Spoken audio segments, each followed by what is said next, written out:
China की साजिश के खेल की बात करेंगे। चाइनीज मोबाइल कंपनी वीवो ने देश के ग्राहकों के साथ धोखा किया है। मेरठ में ऐसा ही मामला सामने आया है। वीवो ने ग्राहकों की प्राइवेसी का बंटाधार कर रखा है। देश की आंतरिक सुरक्षा को तार तार करते हुए देश के दुश्मनों को सुरक्षा दीवार में सेंध लगाने का मौका दे दिया है। ट्राई के नियमों की धज्जियां उड़ाते हुए वीवो मोबाइल कंपनी ने हजारों मोबाइल फोन्स की IMEI एक जैसी कर दी है।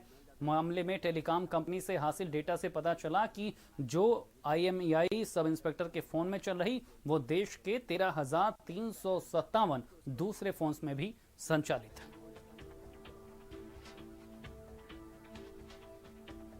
तो वीवो लगातार देश की सुरक्षा के साथ खिलवाड़ करता नजर आ रहा है।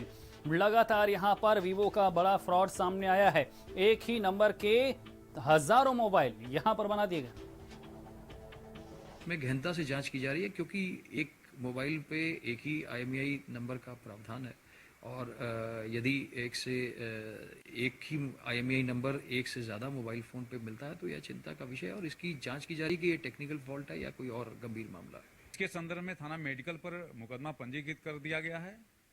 साइबर सेल की टीम और मेडिकल थाने की टीम जो विवेचक हैं संयुक्त रूप से टीम का गठन करके विवेचनात्मक कार्रवाई की जा रही है।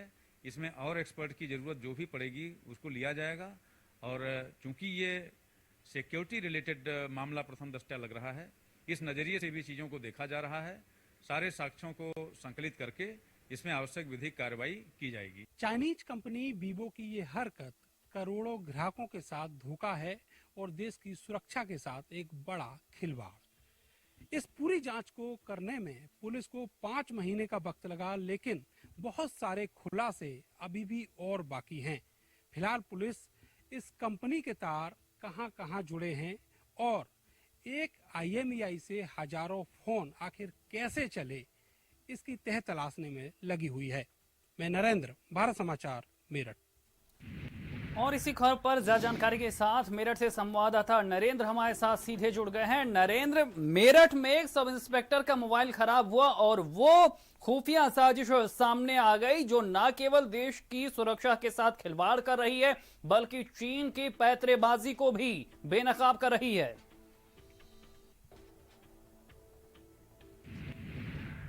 बिल्कुल शैलेंद्र, जिस तरीके से पूरे देश में इतने सारे मोबाइल एक ही IMEI नंबर से चलते हुए मिले हैं, ये तय जान लीजिएगा कि कहीं ना कहीं एक बड़ा एरर, एक बड़ी लापरवाही और जो सुरक्षा दीवार है देश की उसमें सेंध लगाने का ये एक बड़ा प्रयास है।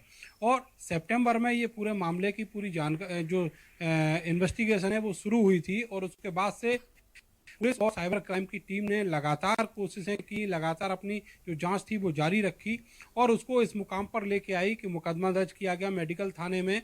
और जो साइबर एक्सपर्ट के जो टीम है वो अभी भी इस पूरे मामले में जांच कर रही है।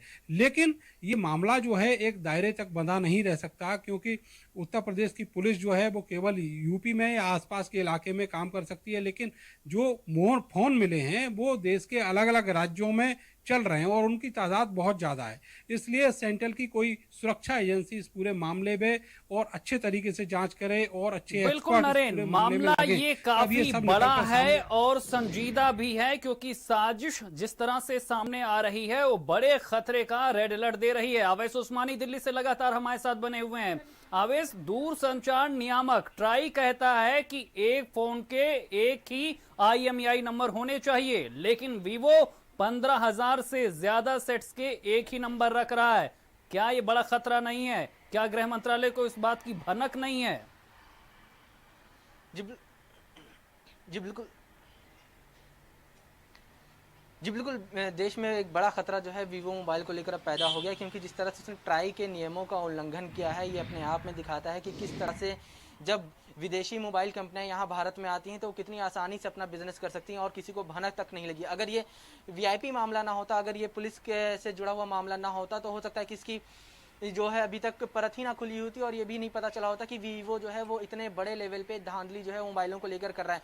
क्योंकि मोबाइल कंपनियां जो हैं, इससे पहले भी जब चाइनीज़ मोबाइल कंपनियां भारत में लॉन्च हुई थी तो उनकी लेकर IMEI नंबर को लेकर भी सवाल उठते रहे थे, और उसके बाद ही ट्राई ने एक नया रूल लागू किया था और जिसमें कहा गया था कि एक मोबाइल कंपनी जो है वो एक मोबाइल में एक पर आवेश IMEI खतरा नंबर जो है वो इस issue तरह कर से सकती भी है, आवेश ये इस नंबर खतरे जो को इस होता है तरह ये से भी उस मोबाइल की समझना पहचान चाहिए होता कि है, जब इससे भी ये कोई पता चल क्राइम जाता है होता है, आवेश कि जब मोबाइल भी कोई क्राइम होता है, किसी का मोबाइल खो होता है, तो उसे ट्रेस करने के लिए यही वो नंबर होता है जिसका इस्तेमाल किया जाता है। अगर ऐसे में 15,000 मोबाइल का एक ही IMEI नंबर होगा तो आप ना तो क्राइम को ट्रेस कर पाएंगे, ना लोकेशन ट्रेस कर पाएंगे, और ना ही आइडेंटिटी को। यानी थ्रेट्स पर थ्रेट्स और थ्रेट्स पे थ्रेट्स हैं।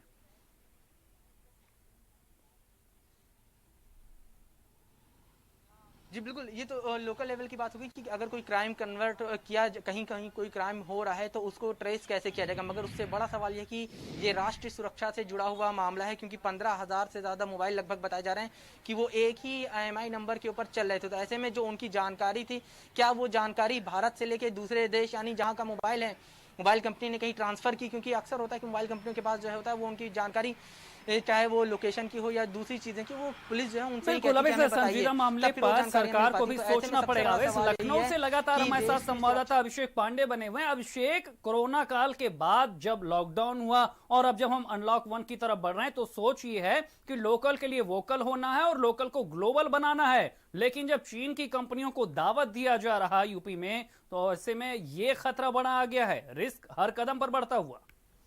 देखिए, जाहिर तौर पर ये सुरक्षा के जो प्रोटोकॉल्स हैं भारत सरकार की तरफ से जो बनाए गए हैं, ये सीधा सीधा उनका उल्लंघन है। इससे ट्रैकिंग और ट्रेसिंग सिस्टम में दिक्कत आएगी। संचार जो मंत्रालय है, जो इंफॉर्मेशन टेक्नोलॉजी विभाग की तरफ से और ट्राई, इन सभी की तरफ से गाइडलाइंस आई हैं कि एक यूनिक आइडेंटिफिकेशन नंबर होना चाहिए एक मोबाइल का, और उससे ट्रैकिंग सिस्टम आसानी होती है।